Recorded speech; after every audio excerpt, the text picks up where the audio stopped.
Assalamualaikum warahmatullahi wabarakatuh. Alhamdulillah, wassalatu wassalamu ala rasulillah Sayyidina wa maulana Muhammad ibni Abdillah wa ala alihi wa ashabihi wa ma tabi'ahu wa mawalah. La hawla wa la quwwata illa billahi, amma ba'd. Alhamdulillah, segala puji hanya milik Allah. Salawat dan salam semoga senantiasa tercurah pada junjungan kita Nabi Muhammad sallallahu alaihi wasallam. Allahumma shalli ala sayyidina Muhammad wa ala ali sayyidina Muhammad. Assalamu alayka ya Rasulullah. Bapak Ibu jamaah sekalian yang dimuliakan Allah Subhanahu wa taala, Sayyidina Abdullah bin Abbas radhiyallahu ta'ala anhuma berkata, Innallaha ja'ala dunya salah satu ajza. Sesungguhnya Allah menjadikan dunia ini untuk 3 kelompok manusia saja. Siapa saja mereka? Juz'un lil mu'min, juz'un lil munafik, wa juz'un lil kafir. Sebagian dunia ini untuk orang-orang mukmin, sebagian lagi untuk orang-orang munafik, sebagian lagi untuk orang kafir.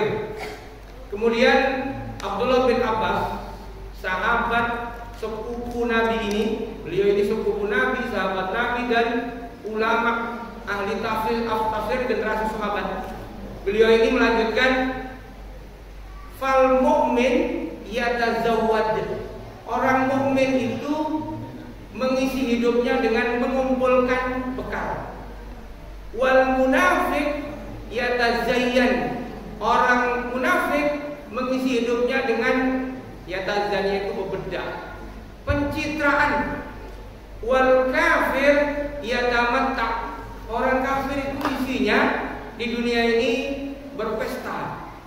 Di mana kita jumpai perkataan makalah dari Abdullah bin Abbas ini ada dikutip oleh Imam Al-Ghazali di dalam kitab beliau Ihya Ulumuddin. Bagaimana penjelasannya?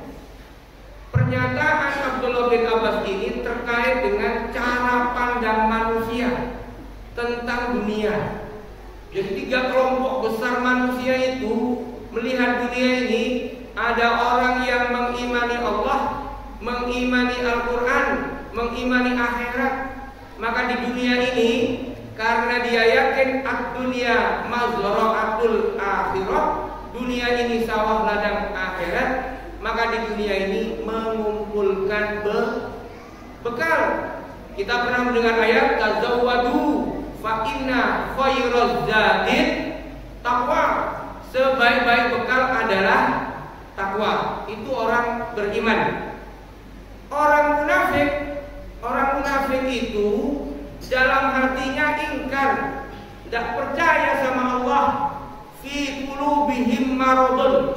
Di hatinya ada rasa penyakit, ada rasa sakit. Sakitnya itu antara lain adalah syak, ragu.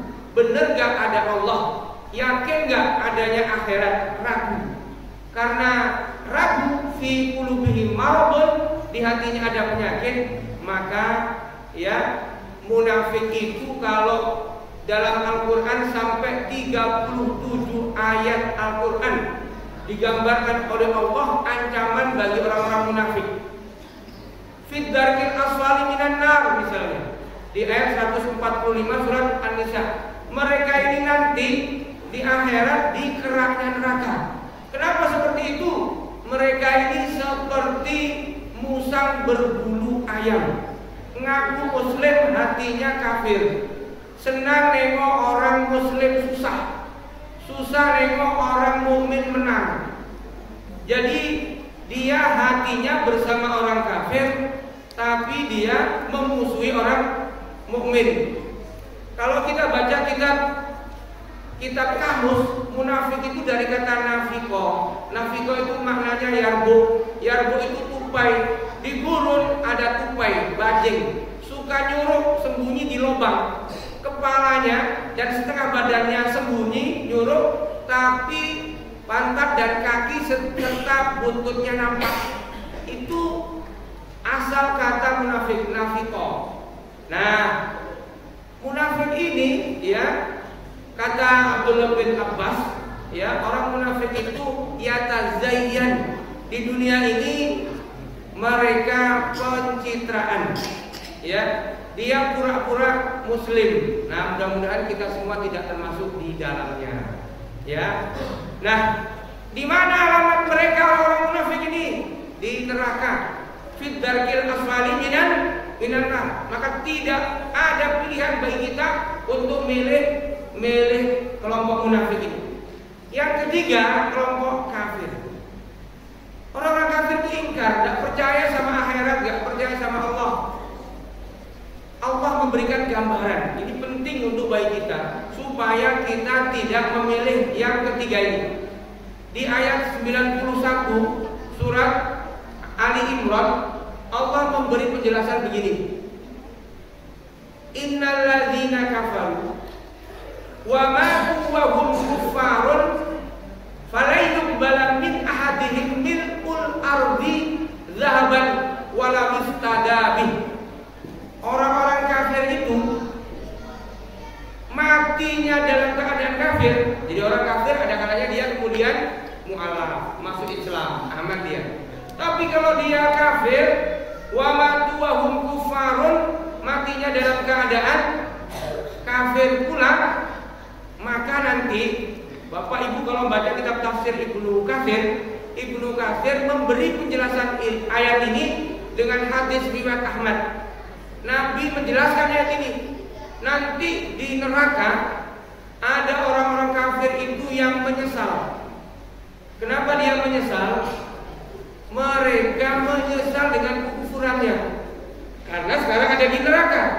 Maka kemudian mereka berangan-angan. Apa angan-angannya penduduk neraka? Seandainya aku punya emasnya seberat bumi, maka akan aku gunakan emas itu untuk menebus kekufuran kami sehingga aku bisa keluar dari neraka. Wa matu wa hum kuffarun fala yuqbala min ahadihim mil'ul ardi dzahaban wala miftadabih. Mungkin enggak? Enggak mungkin. Bapak Ibu sekalian, kalau dari Tobit Godang ya mati, sudah mati, ya mati saja. Walaupun sebagian besar orang yang sudah mati itu ingin balik ke dunia. Rabbana absorna wa sami'na farji'na na'mal sholihan inna muqinun. Duhai Allah, kami inilah di neraka lah nampak joleh siksa neraka. Udah mendengarkan langsung. Farji'na, kembalikan kami ke Tobit Godang. Farji'na na'mal sholihan, kami akan beramal soleh, baru yakin setelah di neraka. Nah, orang-orang di neraka ini dia sampai angan-angannya begitu, kata Nabi. Seandainya aku punya emasnya itu seberat bumi. Di daerah sini, ini kan kelas menengah Jalan Kamboja ini. Ada yang punya emas 10 kilo? 10 kilo. Ada Pak Haji? Ada. Yang banyak 60-80 kilo. Mas Bambang, Mas Slamet. Emas Jawa banyak ya. Ada Omen punya emas. Ibu ada emas agak-agak 60 kilo, Bu? Ada? Mau digadaikan emasnya? Emasnya pandai cari kilo tuh. Nah, ini di neraka. Seandainya punya emas seberat bumi, berapa berat bumi itu? Ya zaman Abbasiyah sudah dihitung. Berat bumi itu dengan hitungan sekarang tidak jauh beda. 5,9 kali 10 pangkat 24 kilogram.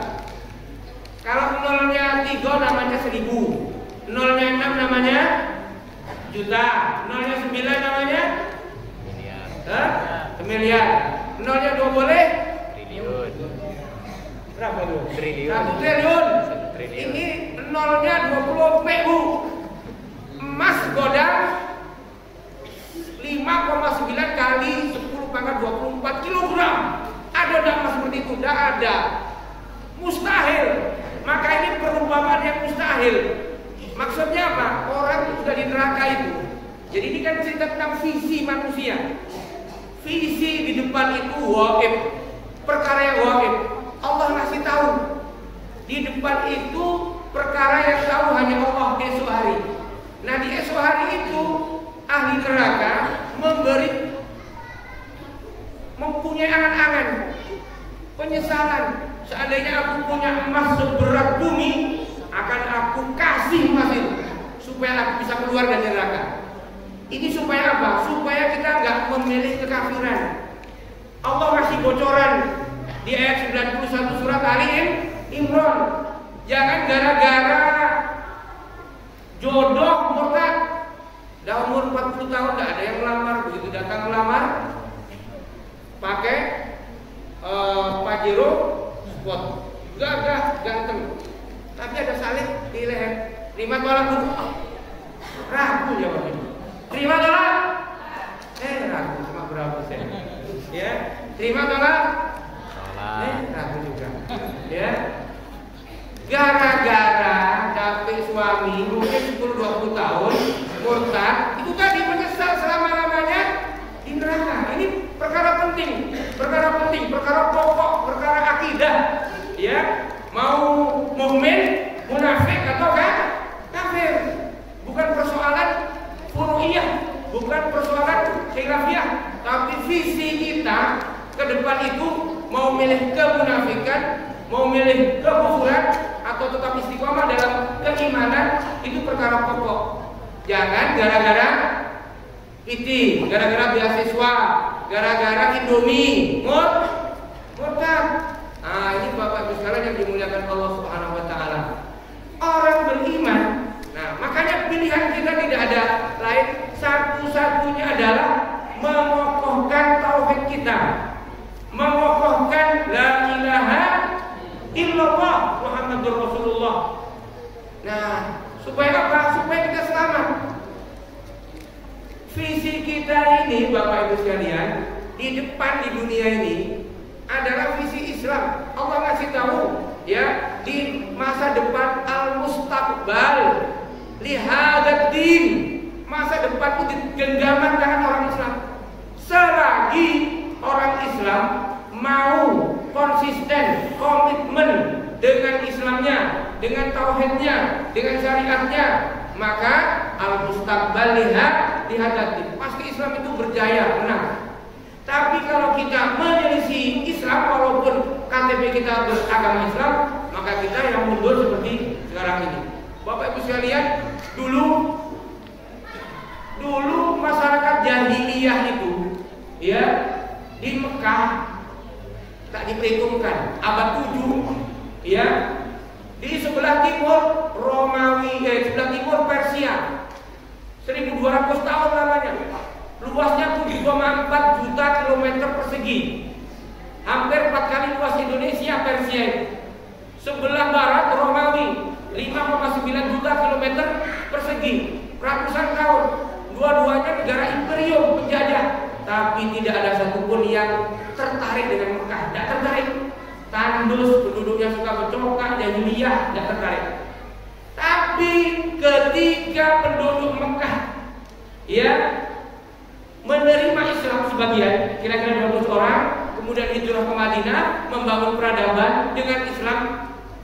Inna kunna adzalla qaumin, kata Umar bin Khattab, fa'azanallahu bil Islam, dan kemudian Allah memuliakan kami dengan Islam. Dalam hitungan belasan tahun Persia diruntuhkan, Persia takluk, Romawi kemudian takluk.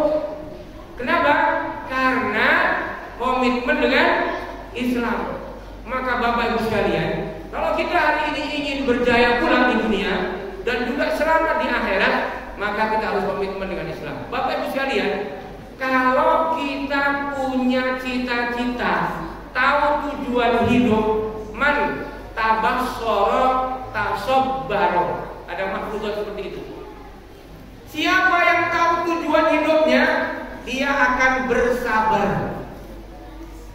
Kita ini tahu besok ada hari Kamis, nanti malam menjelang subuh insya Allah kita sahur. Kemudian kita menahan diri dari makan, minum, menahan syahwat dan segala perkara yang membatalkan puasa minal fajri sampai maghrib. Bersabar kita hampir 14 jam. Kenapa kita bersabar? Insya Allah nanti beduk kita kebuko. Tahu kita bersabar, ada yang kita tunggu. Ya, kalau ada saudara kita di Gaza yang gak jelas bukannya apa, mereka kenapa masih bersabar? Karena mereka yakin ada yang dia ditunggu. Yang mereka tunggu adalah janji Allah Subhanahu Wa Taala. Karena dalam Sahih Bukhari dan Muslim, lisa'ini farhatani, farhatun inda fitrihi wa farhatun inda liqa'i rabbihi. Jadi orang yang puasa itu ada yang ditunggu nanti, yakni ketika bertemu dengan Allah Ta'ala. Makanya setiap kita harus ada cita-cita. Cita-cita yang telah dijanjikan oleh Allah itulah cita-cita kita. Kalau kita punya cita-cita, mantabas soroh, orang yang punya visi, punya basirah, tahu tujuan jalan hidupnya, dia akan bersabar menampaki hidupnya. Suatu hari, seorang sultan, namanya Sultan Murad II, punya anak kecil diberi nama Mehmet. Tiap subuh anaknya umur 2 tahun digendong ke Masjid Murodiyah di ibu kota Ottoman Utsmaniyah. Waktu itu ibu kotanya di Edirne. Edirne itu 80 tahun pernah jadi ibu kota Utsmaniyah, bekas wilayah Hongaria. Tiap subuh anaknya laki-laki ini digendong ke masjid, sholat subuh. Setelah jamaah subuh, setelah Isra, ya terbit matahari, diajak naik ke menara Masjid Murodiyah. Di puncak menara itu, anak yang masih kecil ini ditunjukkan visi hidupnya. Nah, Nabi kita pernah berjanji kepada kita, sebaik-baik sultan adalah sultan yang menaklukkan kota itu. Ditunjukkan kota di depannya. Nama kotanya Konstantinopel. Sehebat panglima perang yang akan menaklukkan kota di depan itu. Lataflah kunnal Konstantiniyata falanimar amiruha falanimar jais zalikal jais. Dari kecil anaknya diajar tentang sholat berjamaah, dikokohkan tauhidnya, dijadikan guru terbaik, sudah diberitahu cita-cita hidupnya. Kau nanti akan jadi orang yang akan mewujudkan khabar basirah dari Nabi Shallallahu Alaihi Wasallam, menjadi amir, menjadi sultan terbaik, menjadi panglima terbaik. Bapak Ibu sekalian, 19 tahun kemudian, dialah anak kecil inilah yang kemudian dengan 250.000 pasukan muslim yang hampir semua di antara mereka ahli tahajud, tidak pernah meninggalkan sholat 5 waktu berjamaah. Mereka yang terlatih secara militer membebaskan Konstantinopel tanggal 29 Mei tahun 1453 yang sekarang jadi Istanbul. Dari mana panglima ini hebat ini? Dari kecil. Siapa yang memberi visi? Bapaknya. Nah, Bapak Ibu sekalian, kalau orang hidup tanpa cita-cita, maka kemana kau bang? Cari angin, indak jalih. Kemana kau bang? Cari dari angin, masuk angin jadinya. Maka kita hidup, Bapak Ibu sekalian, kasih tahu anak-anak kita, ini adalah yang di depan ini anak-anak hebat ini. Tadi main di sini saya tanya, udah berapa hafal juz? Berapa juznya? Ada yang 1, ada yang 2, rata-rata anak-anak hebat. Mereka inilah Bapak Ibu sekalian, di pundak mereka inilah yang akan jadi para pemimpin. Mereka yang akan mewujudkan visi kita. Hari ini kita berpuasa. Untuk apa kita berpuasa? Menahan panas, menahan haus dan lapar untuk akhirat. Hari ini kita di dunia, visi kita akhirat. Hari ini kita beramal untuk akhirat. Tapi orang Islam, kemenangan orang Islam tidak hanya nanti ketika di surga bertemu Allah Subhanahu wa taala. Ya, akan tetapi orang Islam kalau dia komitmen dengan Islamnya, dia pun akan berjaya, akan menang, akan mewujudkan indahnya Islam, akan mewujudkan rahmatan lil alamin. Nah, puasa kita ya tahun ini mudah-mudahan bisa melatih kita untuk mewujudkan bahwa kita ini punya visi akhirat, bahwa kita juga punya visi kejayaan di dunia. Dengan apa? Dengan Islam. Bagaimana caranya? Bapak Ibu sekalian, Syahrul Ramadan, Syahrul Ta'ah. Perang Badar Al-Kubra tahun 2 Hijriah, 17 Ramadan. Futuh Mekah tahun 8 Hijriah, 24 Ramadan. Allah memberikan kemenangan kepada Rasulullah dan para sahabat. Kenapa di bulan Ramadan? Karena ketaatan. Kata Sayyidina Umar bin Khattab, "Fa illam nuwallibhum bi ta'atina wallibuna bi quwwatihim." Kita ini orang Islam diberi kemenangan oleh Allah, satu saja syaratnya, asalkan kita taat kepada Allah dan Rasulnya. Kalau kita kalah, itu bukan karena yang lain, karena kita tidak dapat pertolongan dari Allah. Allah memberikan pertolongan kepada kita kalau kita taat, bukan semata-mata karena kekuatan fisik. Nah, Ramadan kita ini melatih kita agar taat. Supaya apa? Kita bisa mewujudkan visi kita, selamat di dunia, meraih kemuliaan di dunia, dan bahagia di akhirat. Subhanakallahumma wa bihamdika asyhadu an la ilaha illa anta astaghfiruka wa atubu ilaik. Wassalamualaikum warahmatullahi wabarakatuh.